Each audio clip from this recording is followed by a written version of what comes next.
Contrastes con Mitzi Cordero.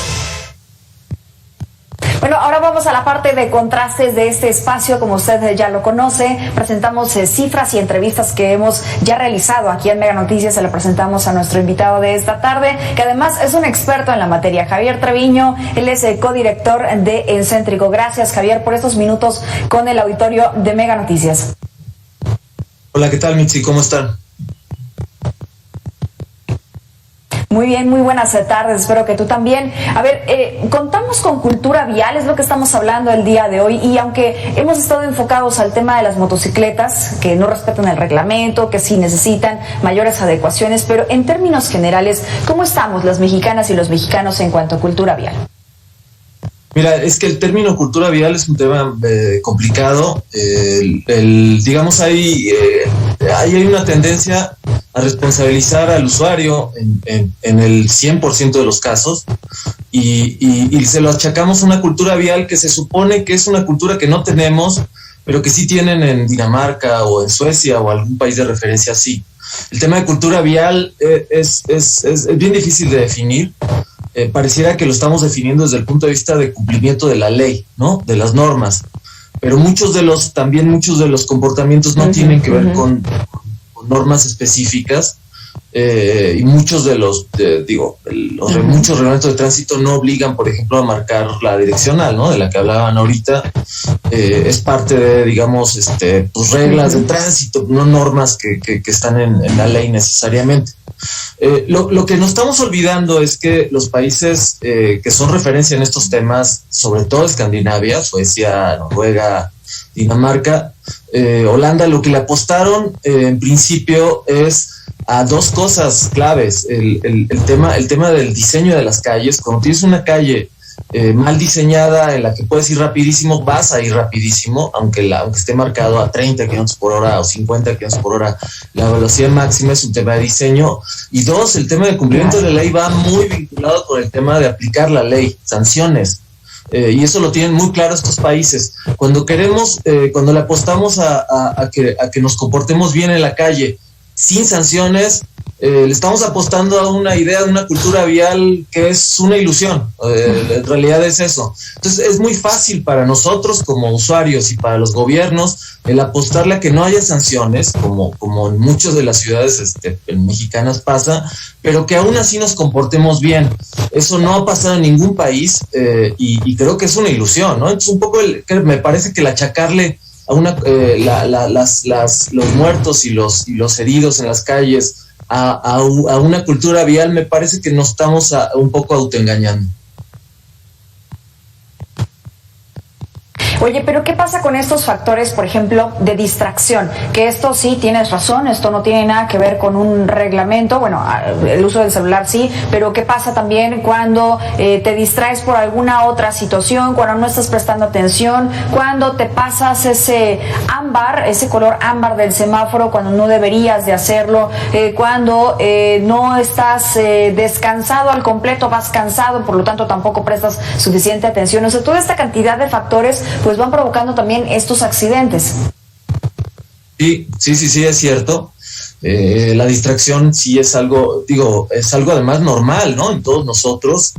No vamos por las calles pensando 100% en cómo estamos en el tránsito y si estamos respetando. Evidentemente, pues estamos viviendo, hacemos muchas otras cosas en las calles, estamos pensando en miles de cosas. Y además las calles también sirven para otras cosas, ¿no? Para pasear, sirven para consumir, para vender. Entonces, evidentemente no estamos centrados en eso, sino no solo sería muy aburrido, sino además las ciudades perderían todo el potencial que tienen, ¿no? Si sus ciudadanos no están pensando en cosas útiles e interesantes. El tema es muy diferente tener un error, distraerse, y un error cuando vas a 30 kilómetros por hora que cuando vas a 80 kilómetros por hora.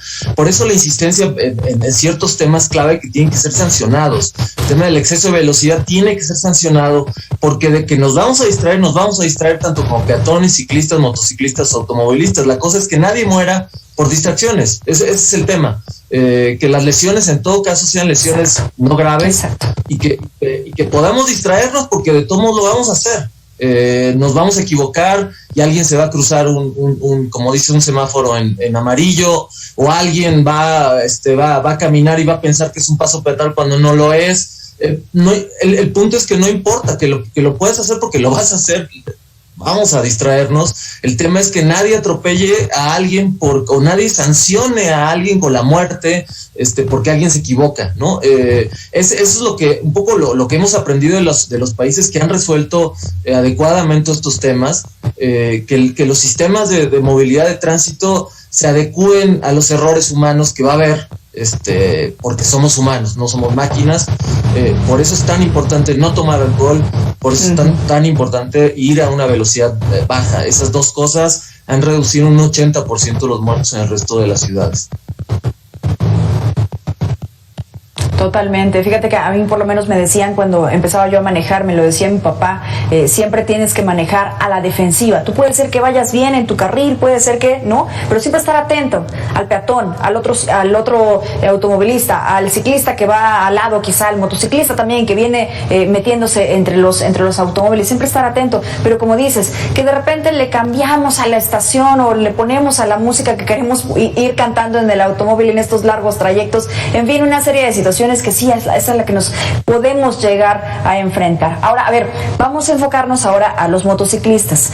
Si bien existen reglas, si bien existen normas para que circulen de manera adecuada y se evite este tipo de situaciones como son los accidentes, pero le hace falta más reglamentación, y esto te lo pongo sobre la mesa porque existen 12 artículos que están regulando a los motociclistas. Esto nos lo dijo en entrevista con Mega Noticias el expiloto y multicampeón de motociclismo profesional de pista, Ari Barieta. Tú me dices si coincides o no, lo escuchamos. La fuerza de la ley en México se ve nada más para pararte porque no traes la verificación, para esto, para otro tipo de cosas. No se ve para ejercer y tener un buen reglamento de tránsito serio, que tenemos que utilizar casco, que tenemos que tener las luces prendidas, que tenemos que ocupar un solo carril, que tenemos que hacer algunas cosas que son básicas, ¿no? Pero ni en lo básico podemos estar de acuerdo con la gente que nos legisla, la gente que aplica las leyes, y menos con la autoridad. Muy difícilmente los policías tienen una debida educación del reglamento. No hay un maldito político que pueda pensar más allá de él y decir, bueno, voy a poner un reglamento, voy a juntar un grupo de motocicletas y vamos a desarrollarlo. Javier, ¿estás de acuerdo que hace falta más reglamentación, hace falta más artículos o hace falta también un poquito más de sentido común? No, mira, tiene razón Ari, porque digo, de entrada la reglamentación es muy digamos, lejana de lo ideal. Por ejemplo, esto de que los motociclistas deben de mantener un solo carril, sí está en reglamento de tránsito, pero en la práctica es muy difícil respetarlo, porque eso implicaría, por ejemplo, que el motociclista se quedara en el tráfico durante los 4 ciclos semafóricos para cruzar una calle, que implica cuando hay mucho tráfico, y entonces le quita el sentido de ventaja de una motocicleta que usa mucho menos espacio. Ahora, estas cosas, estos debates tienen que darse, y sí, en parte es responsabilidad de los gobiernos o de los políticos, como dice Ari, pero también es responsabilidad de los usuarios y sobre todo de los activistas y entiendo que Ari es especialista, de los especialistas que tienen que responder estas preguntas. O sea, es muy fácil en la teoría decir que hay un reglamento de tránsito, pero ese reglamento de tránsito muchas veces es muy lejano de lo ideal. Está armado con piezas que a lo largo de la historia de ese reglamento han estado ahí, y también se necesitan propuestas innovadoras de parte de los usuarios. En el caso de los motociclistas me parece que es un gran ejemplo. No es que hay una subregulación, pero no queda claro para el conductor cuáles son las reglas de tránsito. En el caso de los motociclistas, sobre todo cuando han crecido alrededor de unos 300-400% en los últimos años el uso de la motocicleta. Muchos de estos motociclistas hace un año no sabían pues nada del tema, y tampoco a nadie les ha explicado cómo, ¿no? El gobierno de la ciudad de México ha incorporado la idea, la práctica de exámenes para emitir licencias, pero de todos modos no hay un manual de cómo conducir adecuadamente una motocicleta, y eso es responsabilidad de los gobiernos, sí, claro, por supuesto, pero también hay una corresponsabilidad de parte de todos nosotros, que no hemos tampoco explicado cómo es conducir adecuadamente una motocicleta. A mí no me queda claro, yo no conduzco motocicleta, pero sí me gustaría saber muchas de las reglas que se plantean en la ciudad, ¿no? Es muy fácil para autopistas, pero en la ciudad es diferente. Muchos motociclistas se meten a ciclovía Insurgentes para rebasar. Lo hacen poquito y lo usan para rebasar porque los carriles son muy angostos. Si necesitamos llegar a un acuerdo de esto, ¿se vale? ¿No se vale? ¿Cuáles son las reglas para hacerlo? Y hay muchos temas que todavía están pendientes, que creo que hay que construirlo, apostarle a nada más a cumplir con un reglamento que dista de ser ideal, no me parece muy útil, ¿no? En especial ahorita. Sí, claro, en la realidad en la que estamos, y también con la gran cantidad de motociclistas que ya existen en la vía pública. Es decir, yo lo platicaba en un principio, vemos a la motocicleta como que tiene las 3B, como que es bueno, bonito y barato, no consumes tanta gasolina. Esta semana nos decían que es un poco más contaminante que un vehículo, pero es un poco más accesible en cuanto al costo para poder adquirirlo. Entonces, esto ha generado que también la gente lo tenga más. Pero, ¿qué pasa con las infracciones? Tú lo mencionabas ahorita, una de las principales es el exceso de velocidad que cometen estos motociclistas en el momento en el que transitan por las calles. Déjame escuchar esto y escuchamos tu opinión también.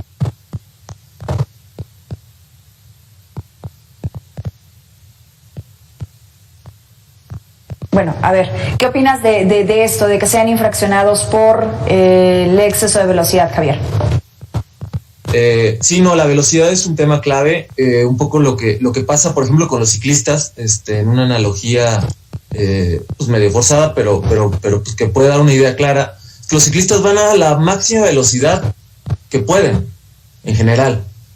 Tú cuando agarras una bici, pues tú te esperas al último momento para salir de tu casa y llegar a donde tienes que llegar, a la escuela o al trabajo, y vas a la máxima velocidad en general. Lo que pasa es que la máxima velocidad de una bicicleta va, pues, en promedio unos 15, quizá 20, 25 kilómetros por hora, lo cual de todos modos es una velocidad segura tanto para el ciclista como para los demás. Lo mismo, ¿te acuerdas cuando estaban los monopatines eléctricos tenían una velocidad máxima de 25 kilómetros por hora? Claro. El problema es que las motocicletas, cuando haces lo mismo, puedes llegar a 100 kilómetros por hora. Y entonces se convierte el tema de velocidad en un gran problema. Entonces el tema de sanciones es muy importante, pero hay dos cosas. Es muy complicado sancionar motocicletas. Tendrías que hacerlos con fotomultas, radares.